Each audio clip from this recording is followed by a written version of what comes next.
Hi, I'm here today with Barry from Arbella Insurance, and we're at the TDWI BI Executive Summit in Las Vegas. So Barry, I wanted to ask you, is this the first BI Executive Summit you've attended?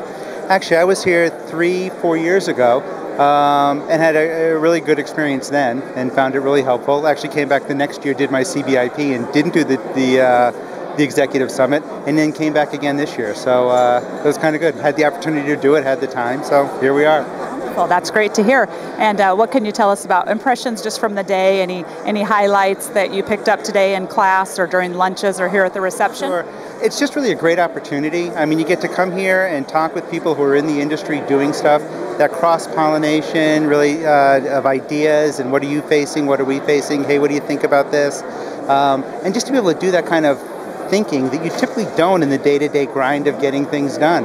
And the presenters were great and presented some great ideas. In fact, we were just talking with all the guys who bailed on me when the microphone came over. Yeah, that even if you don't necessarily agree with the given viewpoint of a presenter, it gives you pause to think, and you pull out of there the nuggets that are helpful, and you say, oh, that applies to my organization, and maybe that doesn't, but it makes you think about it. So then you're made to think about it, and you can start solving your problems and really working at that higher level, as opposed to, oh God, how am I going to make that deliverable that's due by Friday, kind of.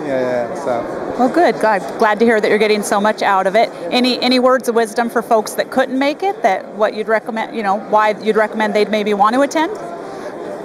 Make the time. I mean, at least I typically come once every 2 or 3 years. I just can't do it every year because of budget or time or whatever. It's all over the country by the quarters.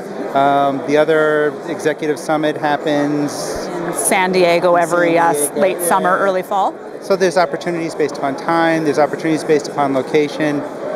Do it. Even if you just say every 2 years or every 3 years I'm going to budget for it, to again at least get your head out of the weeds and catch up on what's going on and catch up with your peers and find out what's happening. Well, thank you so much for all that positive feedback, and we hope you have a great rest of the summit. Thanks. Great, thanks.